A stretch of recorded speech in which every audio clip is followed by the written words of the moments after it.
The lord. అందరికీ వందనాలు తెలియజేస్తున్నాను.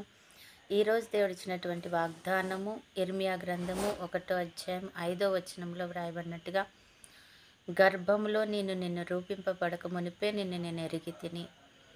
చాలా గొప్ప మాట ఇది. ఎవరికి సాధ్యము కాని మాట కదా. ఎవరి గర్భంలో ఉన్న బిడ్డని ఏ తల్లి ఏ తండ్రి కూడా చూడడు. వారు పుట్టిన తర్వాతే వారికి ఆడో మగో తెలుస్తుంది.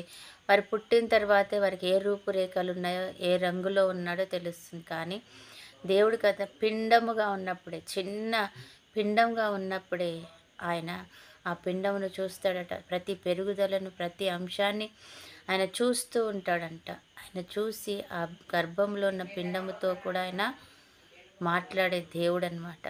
నేను నిన్ను ఎరిగాను, అక్కడి నుంచే నిన్ను చూస్తూ వస్తున్నాను.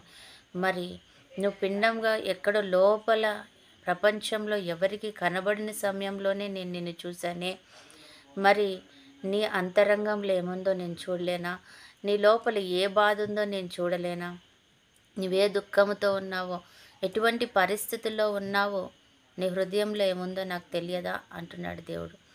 అది తెలుసు. నిజంగా దేవుడు నన్ను చూడడం లేదు, దేవుడు నన్ను పట్టించుకోవటం లేదు, దేవుడు అసలు నన్ను గుర్తుపెట్టుకున్నాడా అని అంటున్నావు. నువ్వు అనుకుంటున్నావేమో దేవుడు నన్ను పట్టించుకోడు, దేవుడు నన్ను విడిచిపెట్టేశాడు, దేవుడికి నా బాధ అర్థం కావటం లేదా, దేవుడికి నన్ను చూడడం లేదా, నా విషయం ఆయనకి కనబడట్లే లేదా అనుకుంటూ ఉంటాం కదా. ఎందుకు కనబడట్లేదు? నీ హృదయం లోపల ఏముందో కూడా ఎరిగిన దేవుడు ఆయన. నువ్వు పుట్టకముందే గర్భంలో ఏముందో, నువ్వు ఎలాగున్నావో తెలిసిన దేవుడు ఇప్పుడు భూమి మీదకి వచ్చిన తర్వాత అందరితో పాటు నేను చూడటం లేదు. ఆయన మామూలు స్థితిలో ఉన్నప్పుడు నేను గమనించడం ఆయన, నీ బాధలు అర్థం చేసుకోవడం ఆయన. గర్భంలో ఉన్నప్పుడే నువ్వు ఈ భూమి మీద ఎవరి కుటుంబంలో నువ్వు పుట్టాలి, లేకపోతే ఎటువంటి స్థితిలో ఉండాలి, సమస్తాన్ని నీ యొక్క పరిస్థితులన్నిటిని ఆయన రాసిపెట్టిన దేవుడు నీ గురించి పట్టించుకోకుండా ఉంటాడా?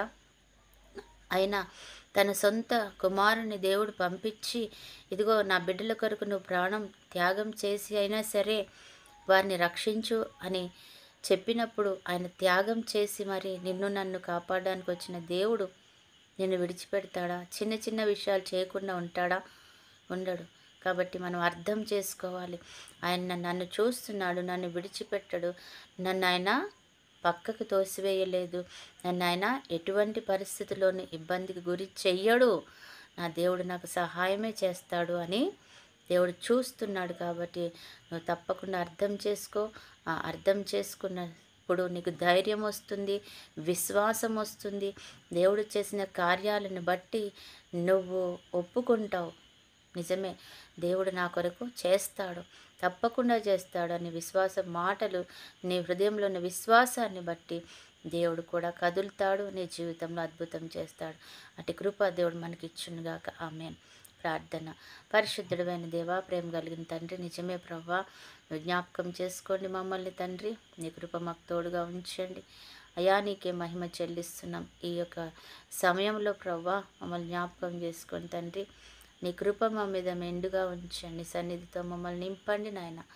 ప్రభా స్తోత్రాలు చెల్లిస్తున్నాం తండ్రి. నువ్వు చెప్పి ఉన్నావు ప్రభా, యేసయ్య గర్భంలో ఉన్నప్పుడే మేము ఎరిగిన దేవుడను అంటున్నావు తండ్రి. ప్రభా మమ్మల్ని తేటగా ఇప్పుడు చూస్తున్నావు కాబట్టి ప్రభా అయ్యా, మా బాధలు అర్థమవుతున్నాయి, మా బాధలు వేదనలు నీకు తెలుసు నాయన. విడిచిపెట్టవు తండ్రి ప్రభా. వాటిని బట్టి మేము సమాధానకరంగా సంతోషంగా అయా ఉండటానికి నీ కృప మాకు కావాలి నాయన. వాటిని జ్ఞాపకం చేసుకొని వాటి నుంచి విడిపించి చూచున్న దేవుడు తప్పించి సహాయం చేయమని బ్రతిమలాడుతున్నాం తండ్రి. ఎంతమంది బిడ్డలైతే ఈరోజు ప్రభా నీ సహాయం కొరకు ఎదురు చూసిన అందరికీ సహాయం అందించండి, గొప్ప కార్యాలు చేయండి. అదే రీతిగా ప్రభా ఎంతమంది బిడ్డలైతే ఈరోజు బర్త్డే మ్యారేజ్ డే జరుపుకుంటున్నారు, వారిని దర్శించండి ప్రభా. అలాగే ప్రభా జ్ఞాపకం చేసుకొని తండ్రి ప్రతి ఒక్క బిడ్డ మంచి ఆరోగ్యం, కాపుదల, కృప, సమాధానంతోనూ మళ్ళీ దీర్ఘాయుష్యుతోనూ అయా అతని మంచి ఐశ్వర్యం అయా తండ్రి అభిషేకముతో తండ్రి నింపబడలాగున కృప చూపించమని యేసు నామములో ప్రార్థిస్తున్నాం తండ్రి. ఆమేన్.